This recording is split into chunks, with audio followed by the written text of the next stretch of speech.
welcome back to the Reinventing Real Estate podcast. We are on episode 13, and we are so excited this week to be joined by none other than Duncan Garrood, the absolute serial entrepreneur through B2C businesses, B2B businesses. He has an absolute insight into how to run a business from the top down, and we're incredibly excited to get his take on real estate. But coming from, having leading roles at, BAA, Punch Taverns, Bill's Restaurants, 10 Entertainment Group, and now obviously CEO Empiric, he has had a real plethora of experience. So we are very excited to kind of dive in really from the beginning, Duncan, if you don't mind, and kind of take us back to the beginnings of your journey. Well, thank you very much. That's a hell of an introduction. And one thing I can guarantee is that my father won't recognise me at all from that intro.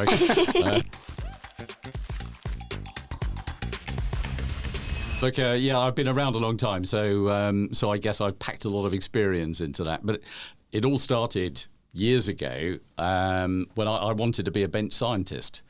And so I started life at Imperial College, did a PhD in biochemistry because I thought science was, just the greatest thing ever, and I actually found it dead boring.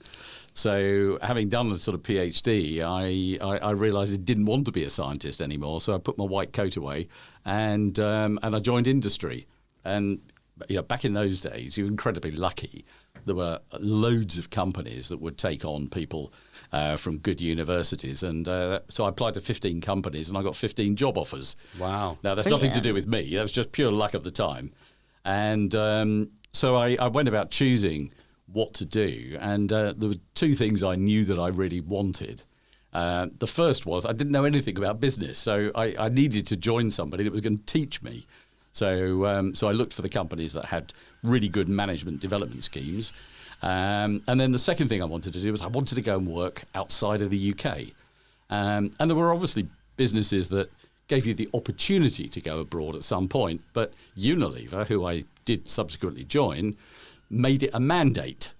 And so it was part of your process of development in the company. You had to go and work overseas, which was fantastic. The only thing was you didn't know where, you didn't know when, and in what capacity. So they made us sign these contracts that, for those people old enough to remember the old Martini adverts of years ago, was called a Martini contract because Martini had a strapline which said you can drink a martini any time, any place, anywhere. That's hilarious. That was pretty much the employment contract we signed. So, I was working in the UK. I was marketing director of the UK Unilever food business and got a call from the chairman of Unilever in Rotterdam. Said his office said, come over tomorrow and have a chat with the chairman. So this was a Tuesday. I flew out on a Wednesday, spoke to the chairman on the Wednesday, and he said, we'd like you to start up an ice cream company in China. And you fly to Shanghai on Sunday, which I did. So, wow. so off you go. Just like that. Just like that, literally just like that. And so, you go back to the office on the Thursday, you say to everybody, I'm off, you pack up your stuff, go home, pack your suitcases, and off you go to China, where, of course, you land and you can't speak the language, there's nobody much there to help you. I mean, you are completely on your own. And it's one of those, and you talked about entrepreneurialism, it's one of those events in your life where you either sink or swim. And, for example, there were no Western restaurants. So to eat at a Chinese restaurant, most of us would say, well, that's fairly easy. Well, not if the menu is only in Chinese, which you can't read, and you can't speak the language. So the only way to actually eat was to go into a restaurant, grab a waiter, walk around other people's tables and point at other people's food and just say, I'll have one of those, please. That's brilliant. And what year was that in, Duncan? Well, this was in the crazy days of China, sort of just after it opened up post Mao era. So this was 1994. Okay. So China had only been open up to the West for about 4 or 5 years. So, we've all heard of the Wild Wild West. Well, this was the Wild Wild East. And it was a time of huge opportunity and optimism and completely unknown territory. Most Western businesses simply looked at China as being a place that had a lot of people. A lot of people equals a lot of customers, a massive growing population, very underdeveloped, and a place that they had to be. But they had no idea how to do business there. And the second thing was no idea how to navigate your way through getting things done in China, because it was definitely not the same way that things are organised in the West. So we all had to be very creative. So what were some of those, I suppose, like cultural nuances in terms of the business that you had to kind of navigate through? Well, I'll give you an example. They make up rules just to suit sort of particular people at particular times. So, you know, and there's nothing you could do about them. They just got imposed. So we set up an ice cream business that had ice cream cabinets, you know, that you see today, Walls Ice Cream. And we deliver the ice cream in a frozen refrigerated vehicle into those cabinets. All sounds easy until they ban the commercial vehicles using the roads in the centre of the city. And then you go, well, now how am I going to get my product into these ice cream cabinets? So what we found was that whilst commercial vehicles were banned, military vehicles were very much allowed and could go anywhere. So I did a deal with the Air Force. And the Air Force had a load of basically military personnel doing not very much. So we commandeered them to deliver our ice cream.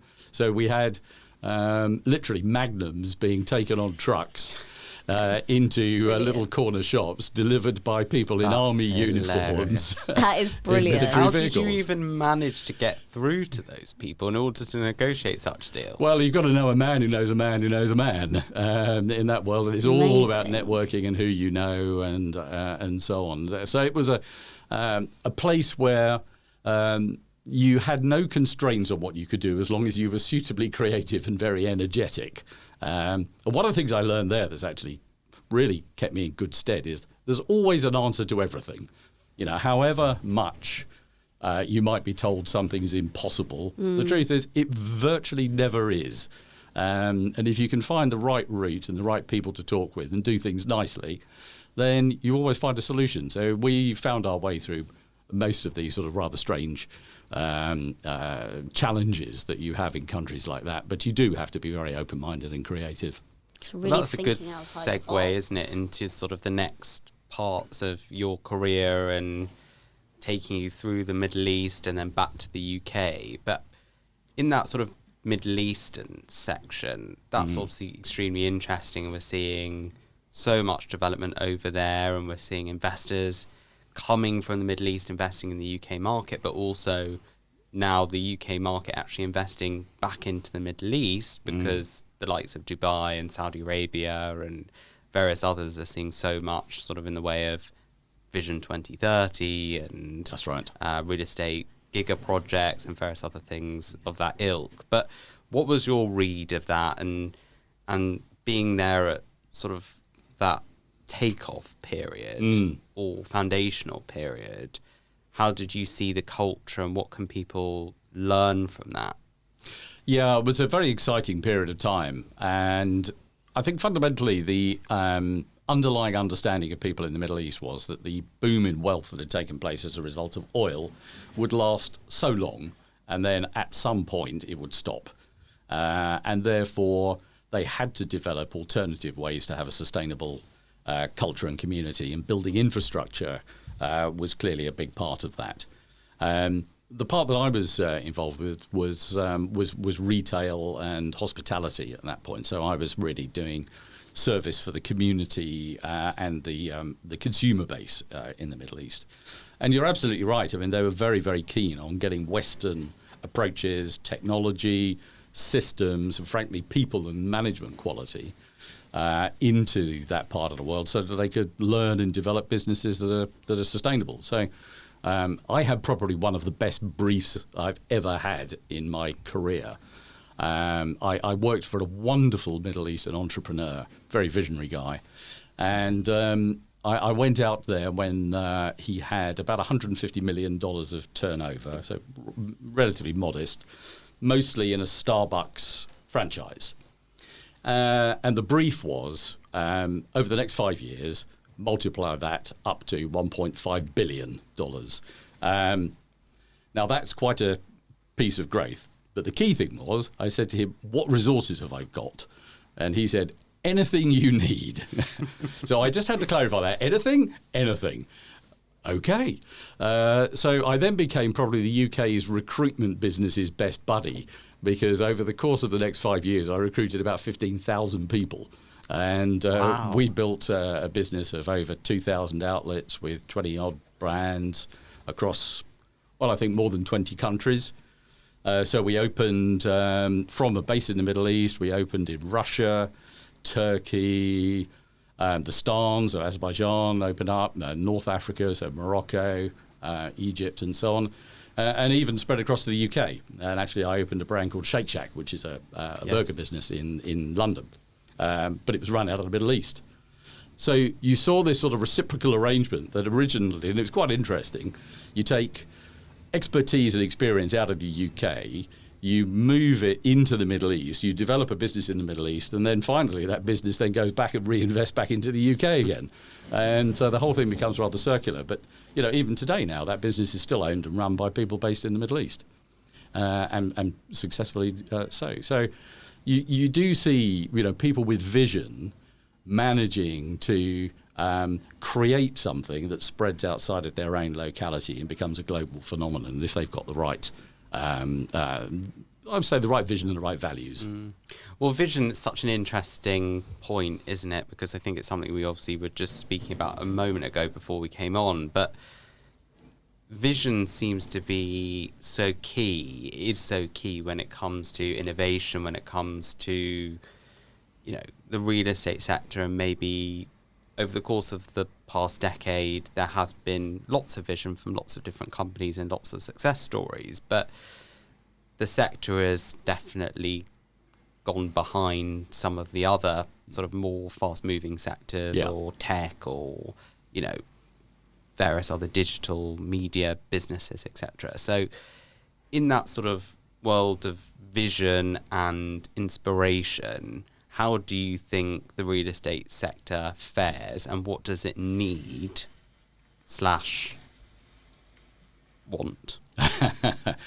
That's an excellent divergence there, because needs and want, I think, are two rather different things. Look, I think any business, and real estate has to be one of those, has got to be utterly cognizant of why it's there and what it's trying to do and who it's trying to serve. And there is a bit of a tendency in real estate to have build it and they will come mentality. You know, we've seen a lot of passion projects from people sort of building things that they think are nice, or, you know, that they think suit their purpose.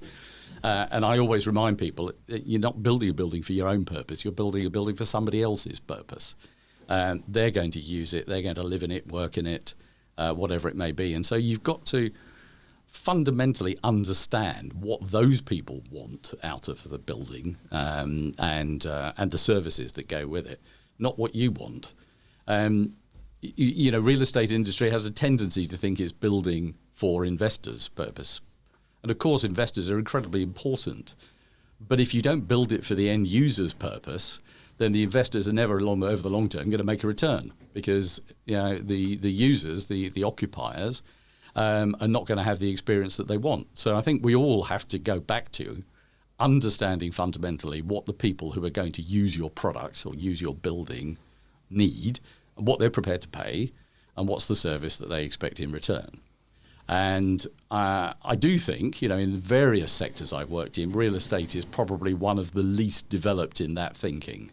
So I came out originally out of FMCG, sort of Unilever, and, you know, understanding consumers and consumer behaviour is utterly fundamental to that. You have to take products that people want. And if you launch a product onto the market that people don't want, then nobody buys it, and that's the end of it. You know, building buildings that are not fit for the purpose that we think that is going to be required fundamentally means the building isn't going to work at some point. But we do tend to do this.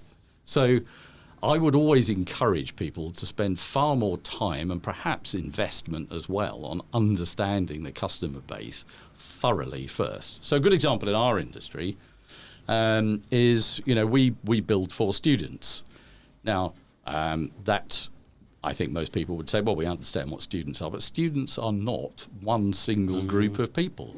They are a multitude of types of people from different backgrounds, different needs, different parts of the world, different ages, yet we all build things that are one size fits all, and that is not what the consumer market is. So we did a few years ago a bit of consumer research, which is a sort of unheard of thing in property world. Property people going out and researching customers. What? This is heresy. And speak to the end consumer, really? Yeah, I know. It's like, goodness gracious me, be careful what you're doing here. And so we went out and we spoke to our customer base and people that weren't using us as they could do, to find out why. And fundamentally what we found is that we were meeting some needs, but we were not meeting the real needs of others. So a good example of that was 40% of our customers are postgraduates. And a postgraduate has a very different view of life from an undergraduate. And when you ask a postgraduate, what's the single most important thing about where you'd like to live? They say the most important thing is I don't want to live with any undergraduates. Now, I used to be a postgraduate, so I kind of know that mentality. It's a rather elitist view of life, I have to say, at that part of your life. I'm not sure it's the most pleasant of approaches. But, there is a feeling, well, I've graduated, so I've now grown up. I'm now a proper, working person. And I'm much more like a first-year employee, and I want to be treated as a grown-up. I don't want to be treated like a child anymore. And the first sort of requirement that those postgrads have is I don't want lots of noisy undergraduates here having parties and disturbing me. I want to have a nice grown-up, mature life. The second thing I like that goes hand in hand with that is I probably want to live with a partner. So I'd like my accommodation to accommodate two people. So double bed, double bathroom, bigger kitchen area, bigger sitting area. So I just want a bit more space, and I'd like it configured for two. And then I don't need all those amenities you provide. So, these study rooms, if I've got a decent room myself, I don't need a study room. And I don't particularly need a lounge to hang out with the other students because I've got my own life. I've got to hang out with my own friends. So I don't need one of those. So when we looked at the configuration of what does a postgrad want to what does our mainstream sort of undergraduate want, different configuration of building, different set of facilities, different scale of room, different quality of fittings, and so on. Not the same product at all. Yet what we've been providing, as everybody in the industry had been up till now, is the same. And, if you look at the numbers in the UK, there's roughly 3 million students altogether. About a third of those are postgrads. So it's not a small market. With that, would you say your approach to the answer to that is mixing these units within the buildings, or is it having buildings that cater for these different sets of people, and not siloing them, but categorising in that way? Yeah, so ours were, when we did the research, our postgrads were quite clear. They wanted to live in a different building to other people. They didn't want undergraduates in the same building. As a few of them said, unless they're my partner. There's always a carve-out. But fundamentally what they wanted was a nice quiet building. So they wanted a quieter life, more studious. Now, I know some businesses are approaching this. We've obviously sparked off other people thinking in this sector, which is great. That there's an opportunity here. And some businesses have chosen the approach of carving out a couple of floors on a building just for postgrads. Well, that's an approach. That isn't really what the postgrads said they wanted. However, it's still probably an improvement for them on living in a totally mixed environment. But ideally, the postgraduate research that we showed said they want a separate building. I think what's really interesting about postgraduates, isn't it?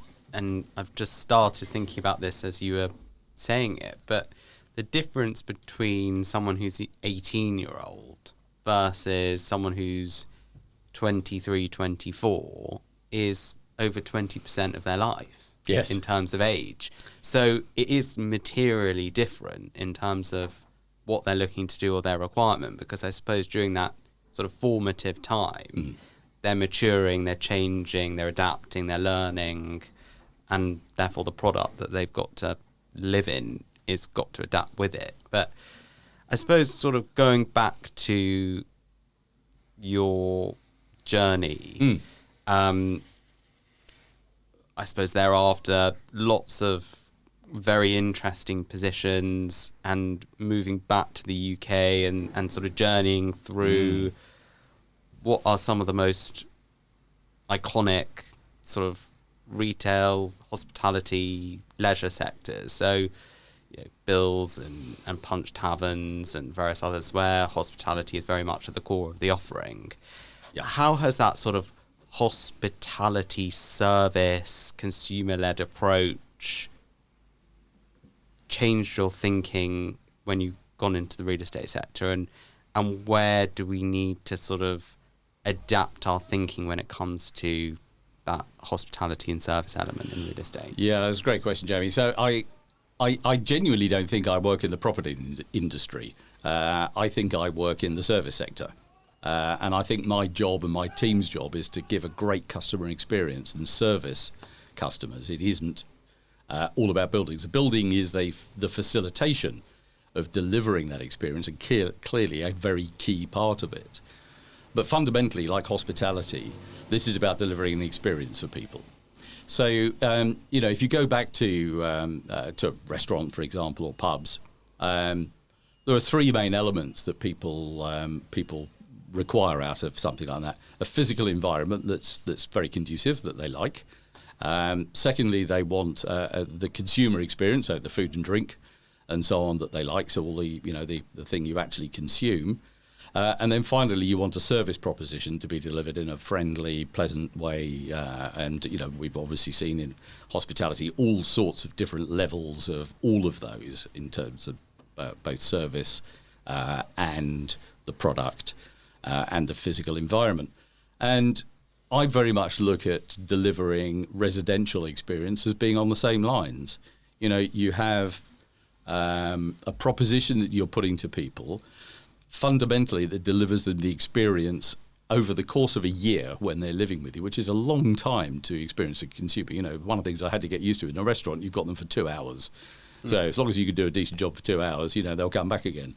Trying to give somebody a decent experience for a whole year, that's quite a challenge.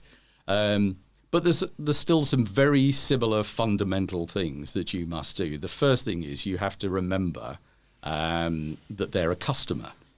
Now, I'll be honest, the retail sector absolutely understands customers and treats customers like customers. Somebody that comes in, takes a product and pays for it and therefore expects a level of service. The property industry has a tendency to think that its responsibility ends once they've signed a contract with somebody and they've moved in, and that's the end of the job. It absolutely is not. It is a lifespan of experience from the moment that you first meet somebody that they're considering to come to live with you, from the day that they leave, and probably a bit after they leave, actually. And, you own that responsibility for the experience for the entire time. You can't just give them the keys and walk away. And particularly in the student sector, as time goes on, the expectations for that experience just grow and grow and grow. And, one of the things you learn in hospitality is to understand what changing needs people have are over time. And we all know they grow and they get more complicated, and things that people initially thought were added value suddenly become normal expectations. I'm old enough to remember that we used to pay for Wi-Fi in hotels. And, would you like to upgrade to having Wi-Fi? Oh, great. Would you like Wi-Fi that works? You have to pay even more. These days we wouldn't even think about it. Of course, Wi-Fi is free, everywhere. So I think one of the important things in providing a service experience for a residential customer is you've got to realise that you're partnering with them over the whole of their life experience during the time they're staying with them. And, when you're a student, that's a lot. and they vary according to times of year, of course. So as an example, we know that exam time is a very stressful period of time for students, and it's quite different to when they first arrive, where they're in sociable mode, so they want to meet people, have a sociable environment, so we have to arrange lots of events and abilities for them to socialise. But then as it gets towards exam time, people want the temperature right down. So they want things slowed down, quietened down, they want time where they can study. But equally, it becomes very stressful that we have to be on a heightened alert to look out for people that are overstressed and who are suffering from, frankly, some sad mental health issues because they put so much pressure on themselves during exam time. So there's a very different temperature of service according to what time of year you're at, and you have to be very conscious of that in that sort of environment. Now, you can imagine in the restaurant business, that's not the case. You've got somebody in there for 2 hours. It's a repeat performance every time. I mean, it's about just doing the same thing every day, week in, week out, and delivering the same experience. But that's not the case in residential. So you've actually got to be much more fluid in the way that you manage your customer experience and the way that you interact with your customers. So I think, when you start to think like that in our business, you start to manage your own people and train them and give them degrees of latitude as to how they interact with customers, and also the tools that they need to do so need to be varied according to the year. And so you've got to help build a framework and a program that they'll manage, but you have to empower them to deliver an experience that is one very authentic to them as an individual. You can't be quite so prescriptive as you are in other parts of service industry like hospitality, for example. So I think it's more sophisticated in many respects than hospitality, but people really often don't think of it that way. And they think our main job is to sell a room to somebody that's taking a view early on. And once we've sold it and the student has moved in, that's the end of the experience. Well, that couldn't be further from the truth. I mean, it's interesting, isn't it? Because in hospitality, you've got this sort of concept of surprise and delight the customer, don't you? And how can you do sort of special, personalised things that might not be that expensive, but really resonate with your target audience and have them coming back over a period of time. And I suppose the narrative in the student housing market has always been, it's a very transitionary use class, and that there's not as much power in the brand, because ultimately if you're staying at 4 seasons, you can stay at 24 seasons throughout your life and keep coming back to different locations or the same locations. But in student, you're sort of there for a snapshot of time. But what's your perspective on that? And do you think that's sort of incorrect or slightly misguided? I do. I think it's fundamentally not right, but for a different reason perhaps than you might think. You're absolutely right around the lifetime relationship a customer has with a brand. If it's a hotel, for example, once you've got that relationship with the brand would want you to keep it throughout probably most of your life. And we are only ever going to have somebody at that point where they're studying higher education for a whole variety of reasons. However, the single most important thing for us is that person then tells the community and tells other people about their experience in that brand. So the branding is incredibly important, because word of mouth is by far the single most important way in which you recruit your customers. We've noticed, for example, in cities where we have built clusters of buildings close together, so increasing the visibility and the density of those buildings within a sort of short walk of the university, that we have far more bookings coming from people that simply walk in because they've experienced the brand, they've seen it, or they've visited friends there, or they've been referred to it by their friends, than have found it through our advertising and marketing. So that brand part is actually, on a localized basis, incredibly important. And then if you go back to countries of origin, one of our largest customer bases is in China.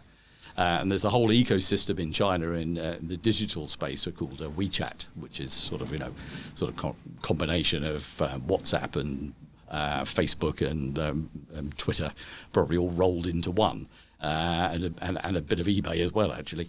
And you look at that sort of whole ecosystem, your brand is massively important there, because the comments that people make and the experiences they relay about their interaction with your brand influence all of the new people that might be looking for that experience of where do I live when I go to university in the UK. So brand creation and that experience from end to end that we deliver as a brand absolutely influences the recruitment of new customers coming in. Admittedly, we don't keep those consumers for more than a maximum a few years. We do love a medical student. We love a bit of 7 years of studying. If we can get them early on, then that's fantastic. But typically our customers will be with us for only 2-3 years probably. But if they then influence others coming in, we reduce our customer acquisition costs significantly, and our brand reputation then becomes our major marketing tool. Well, I assume there's, I suppose, a network effect there of people going back home or having conversations with friends and saying, I've stayed at Hello Student in Manchester, and you're going to Leeds, or you're going to Bath, for example. Check out Hello Student over there. I think that's exactly right, Jamie. So a brand transcends geography. So, if your friend has been to the UK and stayed with Hello Student, the first thing that you'll probably do if you're going to the UK, whether you're going to the same city or not, is check out, they liked Hello Student, so let me see whether there's a Hello Student there. So, yes, the brand, I think, is very, very powerful. And again, going back to the sort of question you were asking about, experience in other sectors outside of property, the power of branding, I think, is underestimated in the property world, and still remains a huge opportunity, I think, for property businesses to utilise, because it absolutely does. In businesses like ours, you look at the parallels in hotels. We can all see how powerful a brand is in hotels. It's hugely powerful. It's a stamp of reassurance, of quality, of value for money, and frankly, the positioning of it. We all know that the Ritz or the Intercontinental is going to be, top end, and we all know that Premier Inn's going to be wonderfully efficient, but more everyday experience. And so that brand tells you what sort of experience you should expect, what you should pay for it, roughly, and what the customer experience is going to be. Well, I think it's the same in our sector as well.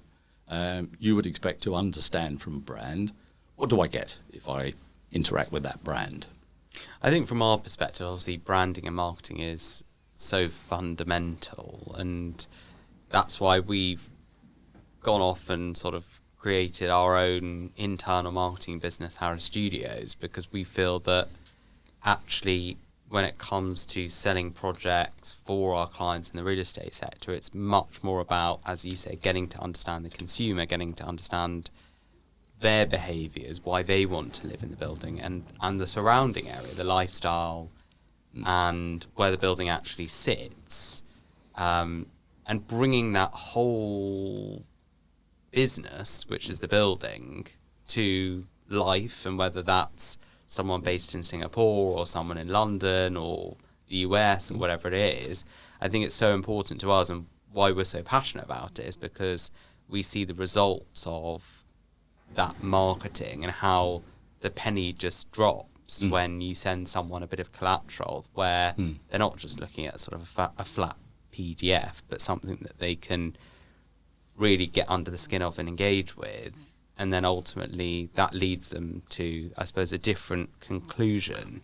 Well, also, I think what you're referring to there actually ties nicely into what Duncan was saying earlier in terms of it's almost taking the consumer one step further. So obviously, naturally, like you were saying earlier, seeing a consumer as someone that goes to a restaurant, someone that goes to a hotel, then actually identifying a consumer as someone that lives in these buildings, and then going even further and saying a consumer is the investor who is looking to purchase the asset, and albeit it might not be a single person decision, so there may be a group of consumers, but still seeing those individuals as consumers, right, and not ignoring that just because it's B2B and not B2C anymore. I think that's exactly right. What you're talking about there is also the power of excitement. And, one of the things that branding and marketing does for people is it excites them to the experience that they can expect. And, if a brand doesn't bring that motivating excitement when you present it, then it's not doing its job properly. And when you're talking about this sort of development that takes place and people wanting to live there and using parallels from where they've seen a brand operate in that way in another country, that's around generating excitement and expectation, anticipation. It's the same feeling we all have when we go to buy a house. I always find it a very strange experience that the single most significant purchase that any of us are going to make in our lives is usually made in a decision that takes 5 minutes. Whereas if we're, deciding what pair of jeans we're going to have, we'll go and spend 20 times more time. But there's just something around real estate and property that is emotional, that people walk into a place and they have a feeling about it. And, that's what brands do. Brands bring emotion. They bring association with experience together. And if you already have that in anticipation before you walk in, and that experience of when you walk in adds to the expectation you already had, then you've got a very easy sale because you've got somebody then that has walked in and is highly motivated by it. So I think, as you're saying, it comes down to, do all the parties that have a stake in the success of that building, are they excited by it? Is what you're offering relevant to them? Do they get something out of that experience? If the answer is yes, then you've got a winner. And that's really the power, I think, of what we can all do. And real estate traditionally has always focused more on one group than it has more holistically across several groups. And I think, it has to broaden out over time. I think as well, we sometimes get feedback from the market of competitors saying, it's not needed, or who cares about it, or we just need to present this Excel spreadsheet without anything else because that's the way it's been done. And, you've heard that a million times before. Absolutely. With all the other companies that you've worked at. But that really fascinates us because it sort of almost reinforces the point of this is why we need to do it, because you've got to serve people in the most easy possible fashion and give people the opportunity, as you say, to get excited about something. Absolutely. Because they might have 20 opportunities on their desk at any given time. So I think, that's what kind of interests us as a group. But I think sort of moving on to, should we talk about the future now? Well, I think let's it was very interesting earlier to hear about the ice cream example because that's who doesn't love ice cream? A great example of a challenge where you've had to really think outside the box in order to overcome. And I'd love to kind of delve a bit further into that because I think when we hear from CEOs of large businesses, like you've kind of spanned across, what you often hear is a lot of the success stories, but what you don't hear is some of the challenges that have come up and obstacles that have had to, make you kind of creatively think outside the box, and perhaps has had an impact on the way you've done things going forward. So I'd love to hear a few more anecdotes if you have. Let me give you an example of a cultural failure. Whilst I was in the Middle East, whilst I was in China, I became the head of sort of Southeast Asia, and one of the things we wanted to do was to buy a company in Japan. So his company became available, and it was a company that had been founded by a very honourable Japanese gentleman. And he got to the end of his working life, and he wanted to move it on to new ownership. So, I was working for one of the largest multinational companies in the world. We assembled an amazing team of brilliant people wearing nicely tailored suits, who all flew into Japan and met him and his board members, and we pitched what we wanted and understood about the business. And then a process took place of blind bids, so sealed bids took place. We placed it in there, and I found out afterwards that we had placed a bid that was about 15% higher than anybody else's bid in there. So fantastic, we were going to win that business, and we lost. And the gentleman did not want to sell it to us. And I found out in the end that the reason was he did not like the fact that we'd sent in half a dozen suited Westerners into Japan, and that was not an honourable transaction for him to undertake. And he actually sold the business to another very nice Japanese gentleman of a family nature, that he accepted less money for this business, but it was a more honourable transaction for him to say to his family, I've sold this to another Japanese family who will treat this business in the way that Japanese tradition would dictate, rather than selling out to some multinational. So a lot of money was left on the table. We lost a transaction. He didn't get the money just because we did it the wrong way. A few months later, we had another potential acquisition available, and I sent in my Japanese MD on his own, who was a lovely white-haired Japanese gentleman, so therefore very honourable. I sent him in on his own to go and discuss with this founder of a business, and we bought it very successfully. But the lesson you learn there is that whilst you might have a view as to how business is done, and you might do all the right things according to your own way of doing things, if you don't really understand the people on the other side of the table that you're working with and what it is that motivates them, then you're not necessarily going to succeed. And in this case, honour was more important than money. And that was a big lesson for us, because, big multinationals have a tendency to think that money just talks and we're bigger than anybody else and we can pay more. Well, that isn't necessarily what people are wanting out of doing business, and in this case, we learned a lesson the hard way. It's fascinating, isn't it? That is incredibly interesting.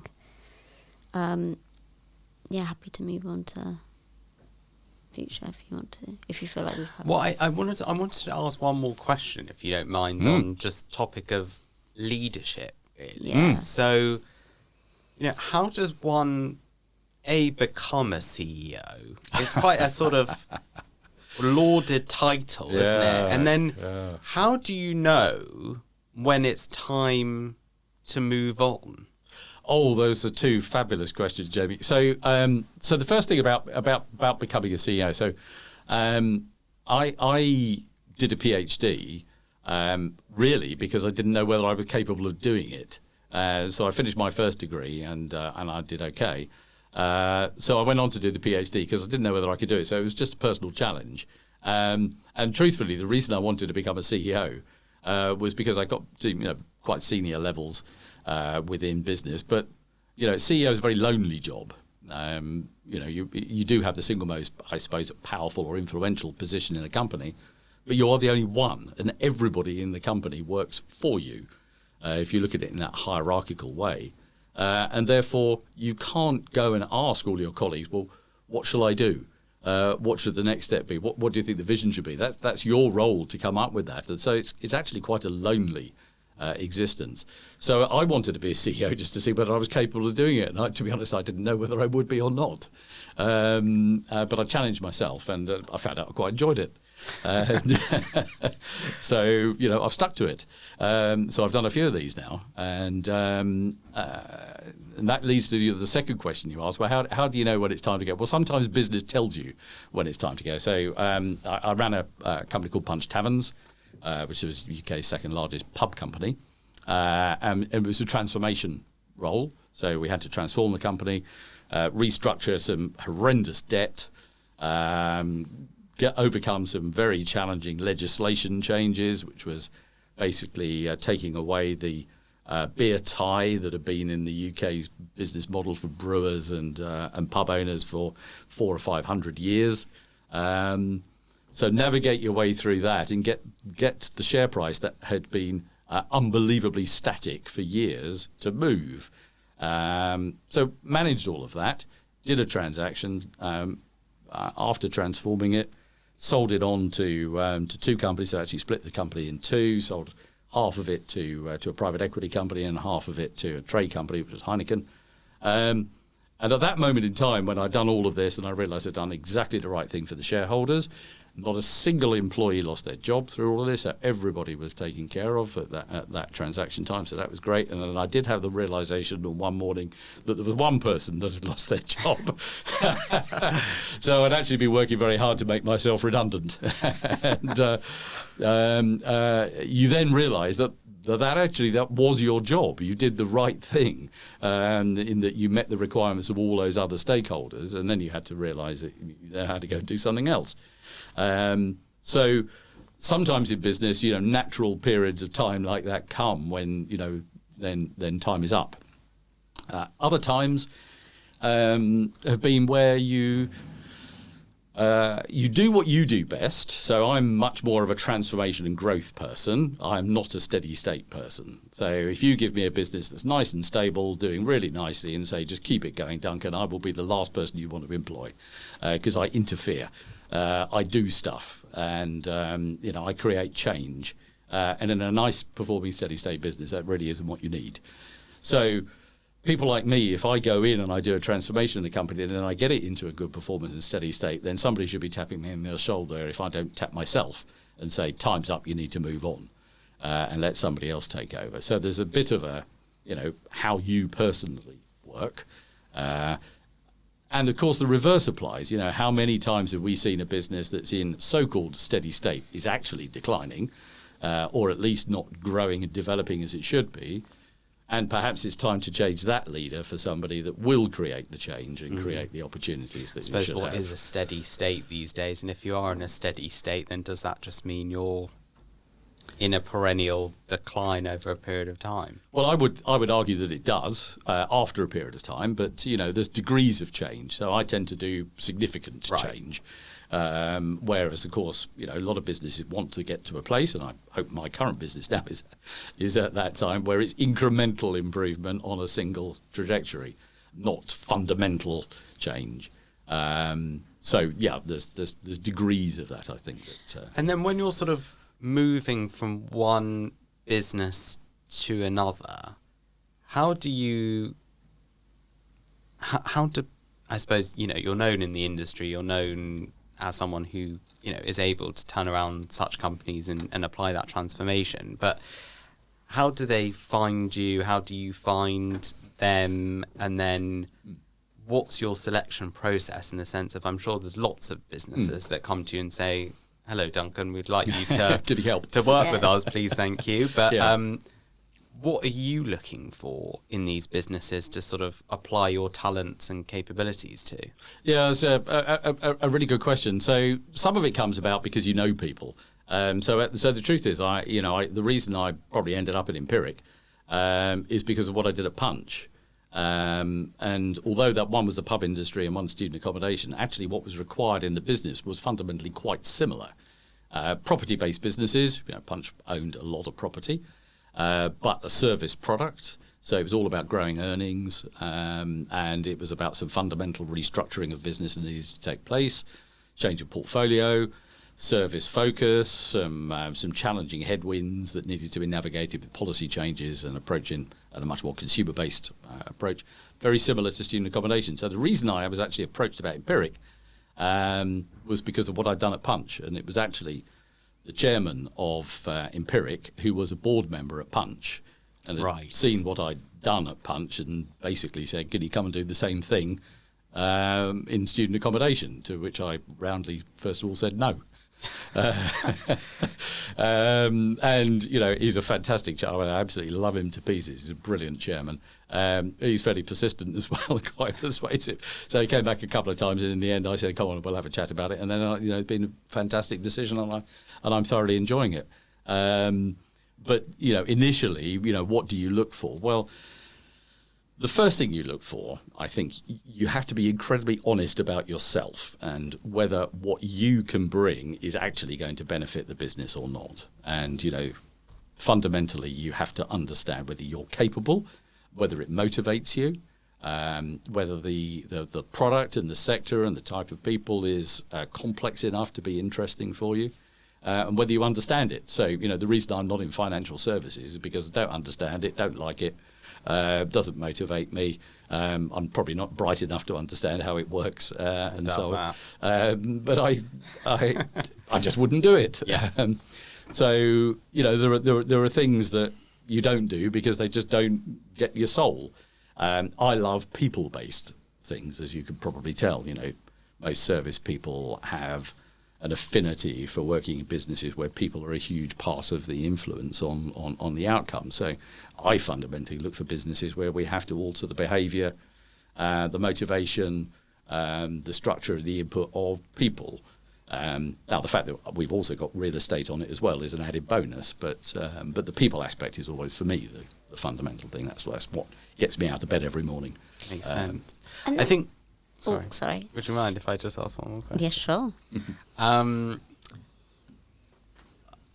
This is sort of a part of the evolving thought leadership, I think, that interests me, but there's been a whole industry that is dedicated to leadership and, hearing from well-known CEOs on their journey and their leadership position, but actually very few people end up getting to that level of seniority, especially in sort of larger scale businesses. So there now seems to be a movement to understanding people and providing advice to people who don't want to manage, don't want to be in senior leadership positions, but actually want to be good team members or good followers of inspirational leaders such as yourself. So I suppose, what would your advice be to those people who want to make a difference, want to sort of get fulfillment and enjoyment out of their roles, but might not want to be in a management position? Yeah, and look, I think it's a really important inflection point for us all individually. Many of us were sort of brought up on the understanding that a successful career starts at a low end and it just builds up until you've got to achieve the most senior job that it's possible to have in whatever it is you do. Let me give you a good parallel example. If you are the best teacher in a school and you've worked your way up to head of department and become recognised as the best teacher in a school, the next obvious step in career terms is to become the head teacher. But when you think about it, a head teacher doesn't teach. The one thing they don't spend their day doing is teaching students. Yeah. They're administrators, they're managers, they're stakeholder managers, they are financiers, they are PR people, communications, but they don't teach kids. And, when you think about that career pattern, you spend all your career to date learning how to be the best possible professional you can at what you do, in this case, a teacher, and then the next career move you make is to go and do something totally different. Now, is the most senior and able teacher therefore a failure if they don't become a head teacher? Absolutely not. It's a wonderful thing if what you like doing is standing in front of a classroom of kids and imparting your knowledge to them, and you don't want to be an administrator. So we should help people like that feel utterly satisfied that what they're doing is a wonderful thing. Not everybody wants to go on and do the most senior thing. I think the same probably applies in the health sector as well. Hospital administrators or hospital managers don't tend to practice much medicine. And, it's the same, I think, in most industries, that if you are a great CFO and you love managing finance and you get all your satisfaction out of financial planning and reporting and funding and so on, and then you become a CEO where you don't do much of that because you've got a CFO that does it, that might not be the job for you. So I think the first thing people have to understand is what actually is it about what they do for a living that they love and what do they enjoy. And then there will be a certain level that you get to where you don't actually want to go to the next level up because it doesn't deliver the fundamentals of what you like to do.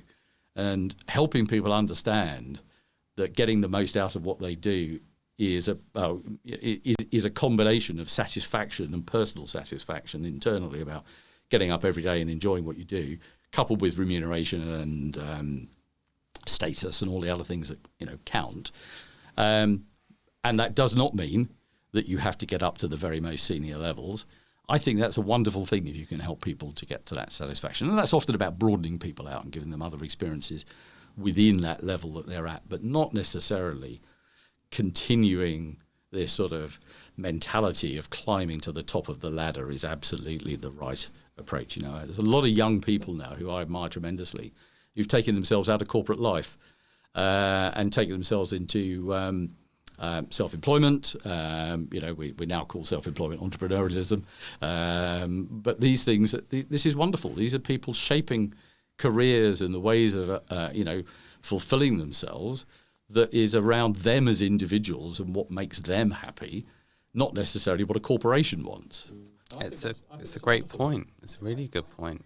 I was also going to ask you, I suppose, from going, from being a CEO in very different businesses, how do you go about, I would assume that there are some common threads. Yeah. Like you said about the people, but how do you go about prepping yourself in a way for a new CEO role in a totally new industry? What does that look like? Yeah. So my philosophy to job moves has always been 1 foot in the familiar and 1 foot in the unfamiliar. So I'll always, if I take a job move, I'll do something that I know that I can do because that's what I've done, and then something that's completely new that I don't understand. And that does two things, really. It means I've got a half a chance of being successful because I know that half of what I can do because I've proven it already. But the other half is a bit of a lottery. But it becomes my learning opportunity because otherwise life gets terribly boring if you just keep doing the same thing that you know you can do all the time. So that's one of the reasons why I've moved sectors quite often, because I love the challenge of learning different things about new sectors. So I've worked in aviation, I've worked in retail, hospitality, leisure, obviously, and within that, in pubs and family entertainment centres, obviously now, student accommodation. I worked in FMCG for years. I even worked in professional chemicals, so, industrial chemicals.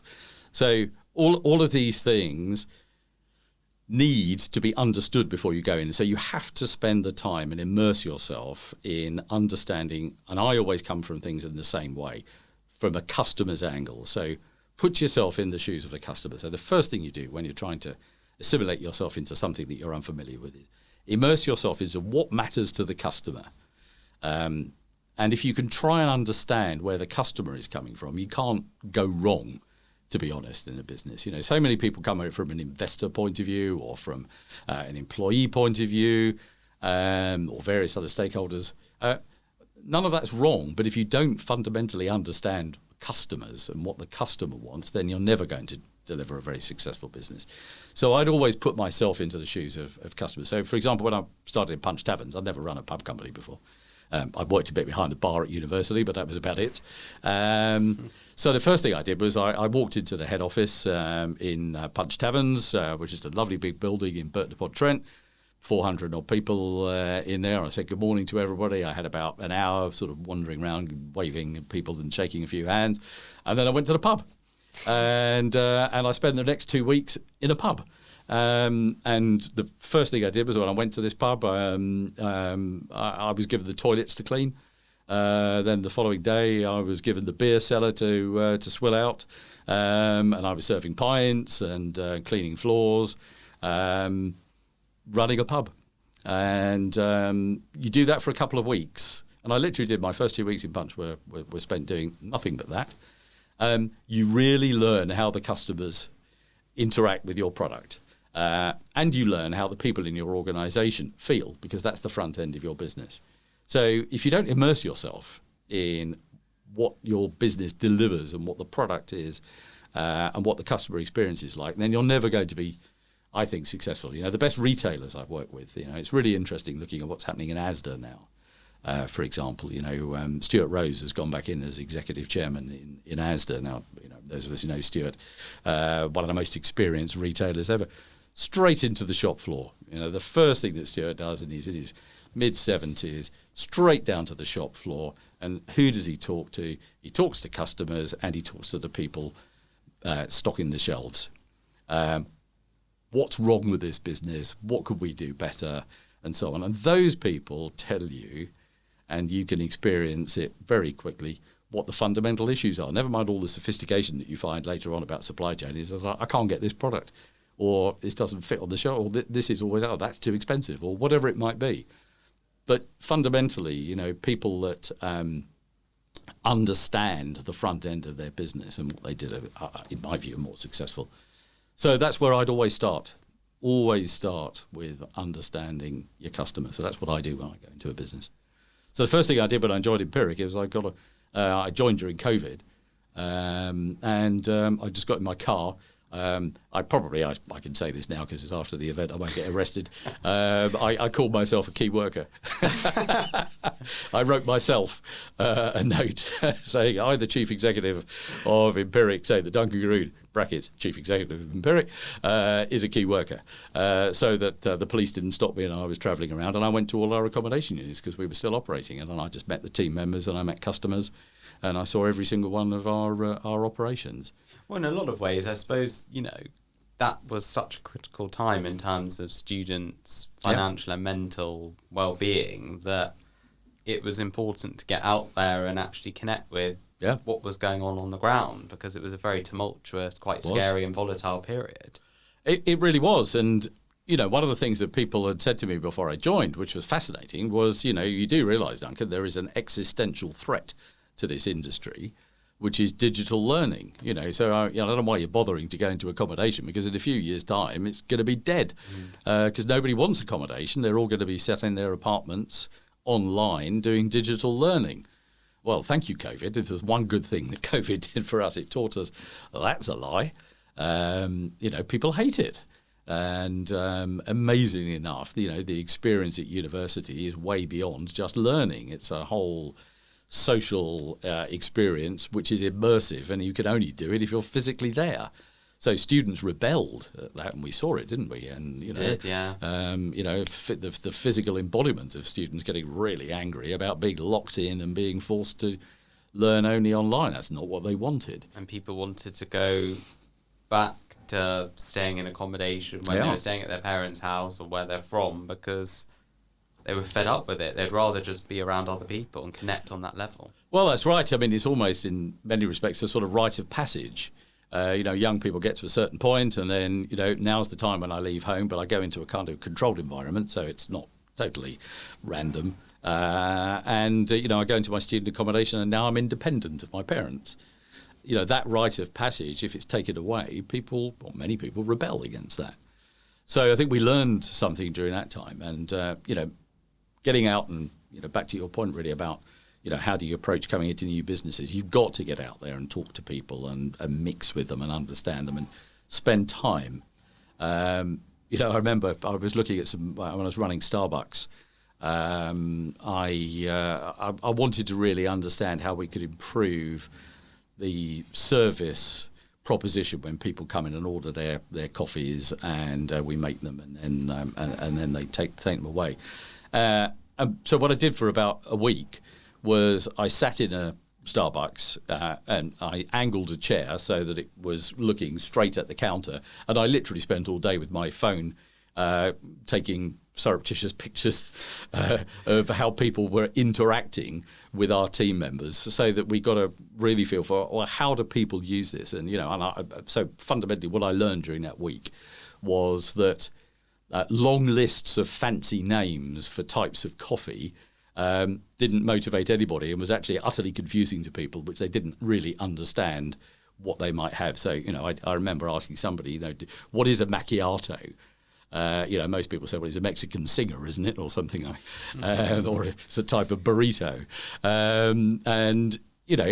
Just because you call a coffee a fancy name doesn't really mean that people know what it is. If you put a picture of it up there, then people go, it's one of those, I get that, and I'll have one of those, please. So we suddenly learned that pictorial behaviour was far more important than written. So we changed the way that we communicated the availability of product into pictures. Now, I only learned that by literally sitting and watching consumer behaviour for a best part of a week. And just coming to that conclusion. But it was one of the best pieces of consumer research I ever did. But, if you don't immerse yourself in the product and look at how people behave, you don't learn how to change things. Much interesting stuff here. I've done a lot of random things in my life. I actually think it's really... it's actually incredible. It's like so... Because you don't get this perspective when you're talking to people from the real estate industry. It's nice to I get that. Have that sort of point of difference. I think also it's very interesting to hear, and I love that, like challenging that being a CEO is necessarily like the top of your career and like is actually your strength. I think you're like quite conditioned to be like, that's the pinnacle. But as you say, it's like, well, when you're in that role, you might actually not be doing what you're good at.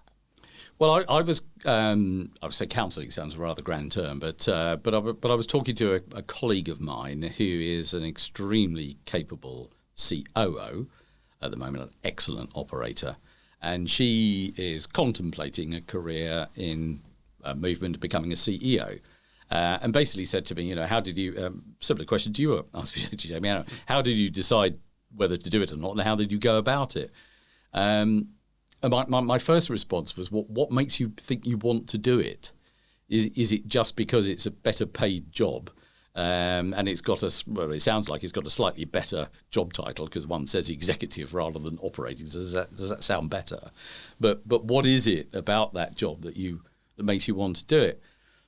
And it wasn't, I think, a question that she posed for herself beforehand, because it was just an automatic assumption that I am the COO, therefore I must next want to become the CEO. And, the point that I would always say to people is, but what you won't be doing is anything similar to that which you're doing today that is what you thoroughly love doing. So you've got to look at what you'll actually be doing as a CEO. So as an example, if you're an operator, and I was an operator for many years, you love working in an environment which is full of people, a lot of people interactions. You typically have very large amounts of people, in large businesses that you're responsible for. And you're managing fast-moving, instantaneous decisions, a lot of complications that you hadn't anticipated. So you're managing a lot of things that just happen, event management and so on. So a lot of immediate decisions. It's pretty high energy, high impact. It impacts you at all the times you don't want to be, like Christmas Day and so on. Stuff happens. Now you're the CEO. Your time horizon is 3 to 5 years. You've got somebody else worrying about what's happening today and happening tomorrow. You don't have to worry about that unless it's a major incident. You don't, in terms of people working for you, you've probably got 4 or 5 people working for you, but that's it. And then your environment that you move in and the people who are influencing are all external to the business. They're investors, they're media, they're politicians, not operators, not people on the shop floor. So this is now suddenly a totally different environment. So the first thing you have to, decide yourself if you want to be a CEO is that what I like to do? Does that sound like the kind of environment? So I did something the other day that I really, really enjoyed. I've never done it before. One of my team members said, my son is thinking of having a career in business and he'd love to come and shadow you for a day because he's absolutely no idea what a CEO does. And so he'd like to come and sit with you, and would you be prepared to have him literally follow you around all day long in everything you do? I said, absolutely fascinating. I'd love to. So he did, and he joined me. He's a 16-year-old young guy, absolutely lovely.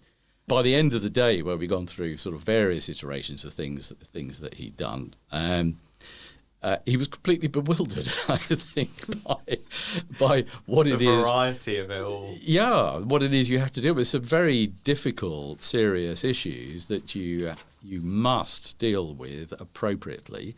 And, we've all learned, haven't we, in the last couple of days, what happens when leaders don't deal with some of these things appropriately. in the Church of England, for example. So, when things like that happen, you take it seriously, and you have personal responsibility to manage it. And equally, then your time horizon being sort of 3 to 5 years, you're now managing big long-term things. Could all be in the same morning. Yeah. So it makes for a very peripatetic job. And yeah, it took me a while to think of that one. And that isn't for everyone.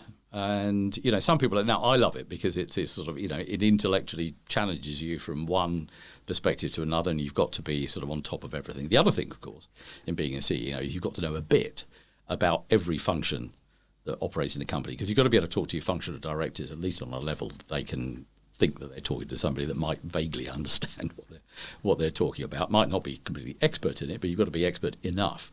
So you've got to have that sort of rounded knowledge of finance and HR and operations and marketing and, in my case, property and so on. So you've got to at least have enough working knowledge, which means the preparation for becoming a CEO you've got to push yourself to broaden out so that you're prepared when you go in, because people will expect you to know about cybersecurity. Whereas if you're the marketing director, people probably don't expect you to know that much about it. There's an IT person that understands that. But when you're the CEO, you've got to understand both of those. So there is a bit of an apprenticeship you have to do to be a CEO, which is to push yourself to make sure you've covered enough bases that you're credible. Otherwise, you don't add any value.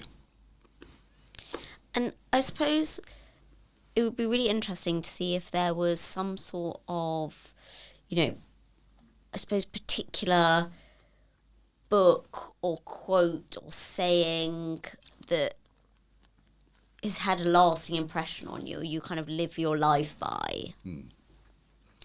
Yeah, it won't be a book or even a direct quote, because I can't remember the direct quote. But I am a huge fan of Richard Branson for a whole variety of reasons. I mean, fundamentally, I love his zest for life.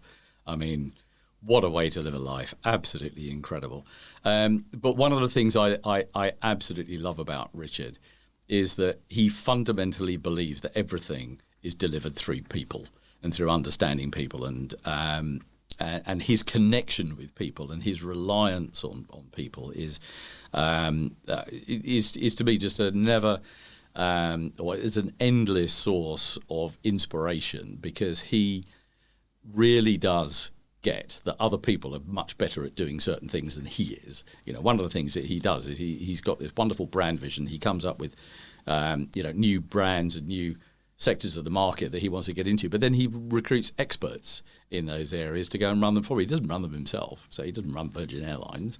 And he manages to paint a vision, have a very clear concept of what would be a fantastic experience for consumers, and then let people who are expert run that business and motivates them and empowers them. And I think that's, for me, is a wonderful model. And managing through people is something that not every entrepreneur does.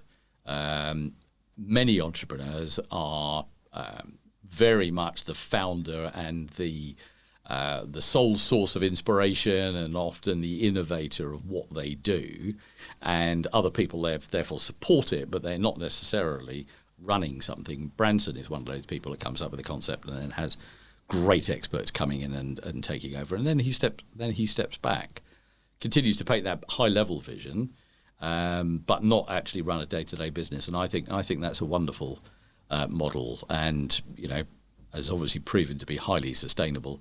And if you can get a lifestyle like Richard has done on the back of it, then all is good. Yeah, that's a bonus. Absolutely is. I mean, that is a way to live a life. And then I suppose across your career, you've had so much experience, really diverse experience. But looking many years into the future, and no doubt there's many more sectors to conquer. But what would you like to be remembered for? I'd love to be remembered for making other people successful. And I think probably the thing that gives you the most satisfaction is the people I've worked with along the years who, either by working together or through me mentoring them or helping them develop, have flourished themselves and become, some excellent leaders. So I look back at my time in the Middle East now, And I look across in places like Dubai, for example, and there's a whole bunch of people that I used to work with and recruited and mentored and so on, who are now the chief executives of businesses out in Dubai, and that's wonderfully satisfying to see. That's amazing. Those people flourish, because it's a bit like being a teacher, isn't it? You really get your job satisfaction out of seeing how your students flourish and helping them along the way. And, and I love that. It's also satisfying when you turn around a business and, something that, you're not even sure was going to survive, certainly not in the format that it was at, and goes on to do great things. So, I look at Punch Taverns now, which is doing incredibly well, and it was taken over. After I left, it was taken over by an absolutely outstanding chief executive who came from the pub industry and did an amazing job, way better job than I would have ever done at developing that business up. And it's great to see now, how that business is done. And I had a part in its history that helped it get through a rocky period, and now it's gone on to flourish and do really well. So you get a lot of satisfaction out of things like that. But fundamentally, you look back at it and you want to see people doing well. That's the most exciting, most rewarding thing. I love that. Yeah, I think we've chatted quite a lot today about sort of leadership and looking at inspiration sources and sort of lessons from past experiences, but turning our attention to the future and turning our attention to the future of the real estate sector. Yeah. What's your view on where we're going, and then sort of where we need to go? Because I'm sure that's two quite different things, and how we can challenge ourselves to get to where we sort of could go as an industry. Yeah. Look, I think we are at a really exciting junction now, genuinely mean that the role that technology can play in the development of the functionality of buildings, but much more around the experience that can give of people that occupy buildings and use them. And we're at that sort of really interesting capability time where technology is running so fast ahead of the sort of bricks and mortar that the melding of technical advances with how you run a building and how you interact with people inside it, I think presents us with a whole host of opportunities that many of us have yet to sort of really get our heads around how they'll be. So if I look at experiences that people have today. If I look, for example, at a couple of parallel areas that I've been responsible for, if you take QSR, fast food, for example, McDonald's, when they introduced self-service kiosks into people ordering, they did so fundamentally to save labour. So it was a replacement of people on the counter who were taking the order with a machine, a kiosk that you placed your order with. But actually what it's delivered is way more than that. As an example, spend per head in McDonald's, and I remember the CEO some years back who introduced it saying to me it went up about 11%. Just because people were ordering their food without having to talk to a human being and just going, well, I'll have a bigger one of those and, I might have an apple pie with it. No judgment. Exactly. And nobody's going to tell me off. How funny is that? That is so interesting. And, I'll just, while I'm at it, I'll have one of these. So there's that bit of self-indulgence that you could afford yourself when you're doing it, ordering yourself anonymously, that nobody is looking at you and saying, you look a bit overweight, mate. I don't think you should be having an apple pie with that. Now, I think, people often say to me, what's great service? And, typically they sort of think of high-end things. So, Singapore Airlines or the Ritz Hotel, these are fantastic. So, and they are. But I also think Premier Inn, as an example, is the service is amazing. No humans involved in a lot of the process. So, your online booking and so on is seamless. You get to check in at a Premier Inn hub to a kiosk. You just scan your barcode in. It gives you your key.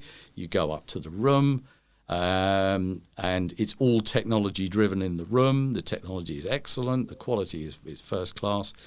You haven't interacted with a person, but you feel that your experience has been very, very smooth. You haven't had to queue for ages and so on. You know, the high end and the more technologically enabled end can give you very different customer experiences, but both can be equally good.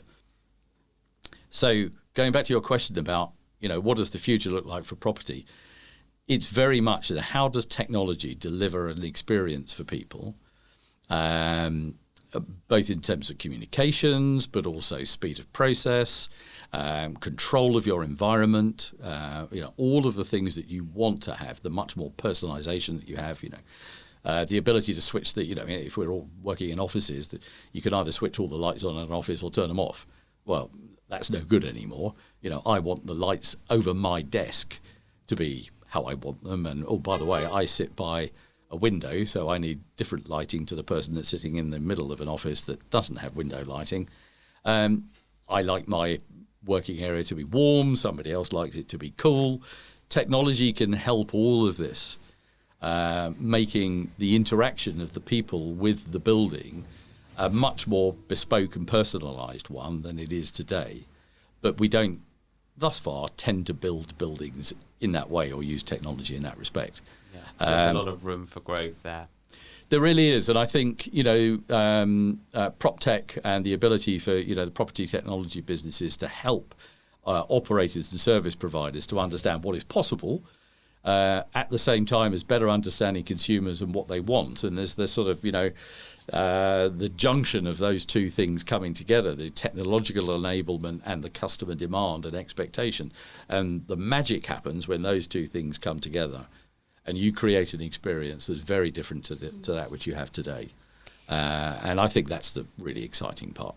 It's really interesting the way that you also identify that when people think about hospitality and experience, they immediately go to those really kind of like prestigious brands. But actually you're totally right that good service should trickle down to whatever category you're operating in, just to be the best within that single category. Yeah. And I also find it interesting about that McDonald's example, because people will also associate service and hospitality with people. But in some cases, it's perhaps eliminating the people Absolutely. that makes the service more efficient, more direct. Well, I'd agree with you. I mean, you know, I will say before I say this, other airlines are available. But, you know, my favourite airline to fly with is EasyJet. So, you know, my wife and I fly EasyJet all the time because it's an amazing, seamless experience. You know, we live near, not far from Gatwick Airport. So, you know, I find the ease of checking in, the whole self-labelling of baggage, the choosing, you know, where you sit and the upgrade possibilities that you've got, and then the whole structured check-in process of getting on board, so well managed with somebody like EasyJet. I way prefer it to the, if I might call it, the legacy airlines, I think they're referred to, the higher end ones, where the experience is nothing like as smooth and easy as that, and yet it's managed by lots of people. Yeah. And God bless them, EasyJet have never managed to lose my luggage yet, whereas other well-known airlines that I won't mention have managed to lose it more than once. And, you know, I look at that and say, well, which is the better service experience? The one that you pay the premium for and so on, or the one that's highly efficient? Depends what you want at the time. But I think there's more than room for an amalgamation of the two. And I just think sometimes high-end service businesses need to realise that there are better solutions than just chucking, you know, more of the same at it. Definitely. Yeah. It brings us to our last question, which is, if you could reinvent one thing about the real estate industry, what would it be? Oh, goodness me. One thing about the real estate industry. I think, look, I love innovation and I love aesthetics as well. So we all love functionality in buildings, of course, but please let's build something in for future generations that has a lasting aesthetic benefit to everybody, that makes our cities look good as well as functionally good. And, there are many, many examples. I think the other thing I would say is building new isn't necessarily the best and only route.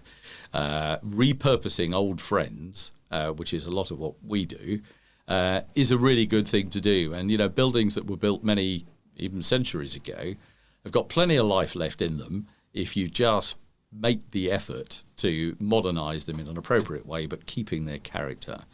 So I think, aesthetics, how things look, design, and realising that when you're building something, you're building it for future generations, and how those communities come together and interact is really important, because we all like to live in places that look and feel great as well as are functional.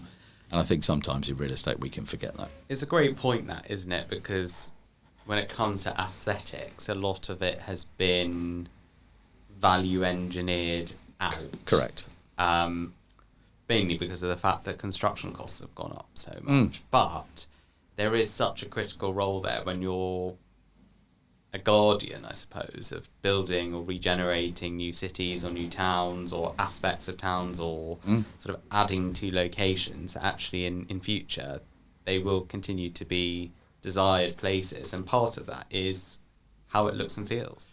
It absolutely is. And I saw a beautiful example in the recent British Architectural Awards that was won by the Elizabeth Line, which I thought was a fantastic, worthy winner. But one of them was a housing block in East London that wasn't the traditional square tower block, but was a sort of diagonally offset, sort of a little bit akin to the old type of terraced housing. And it had been thought about purely, the designer had thought about it purely from the way that people lived, and trying to create a community feel, so that people coming out on one front door could sit on the wall of another one and talk to each other. So they thought about it from a people point of view. But the aesthetic of it was beautiful in comparison to just building a big square tower block. Now, they said that it cost the same as building a big square tower block, but it had just been better thought through. So I'm not sure it always is the case that you have to compromise how something looks with value engineering. And, value engineering has its important role to play because margins are slim, let's be honest.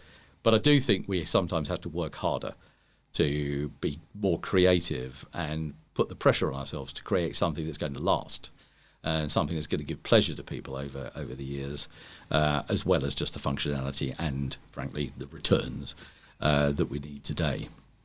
Brilliant. Thank you so much, Duncan, for joining us. That's been really, really fascinating, to be honest, to hear your journey.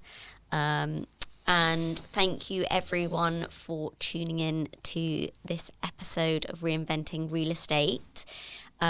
We have covered everything from, becoming a CEO, how to transform businesses, that people are the real kind of key to getting under the skin of business, and everything in between, the global approach, bringing inspiration from B2C to B2B.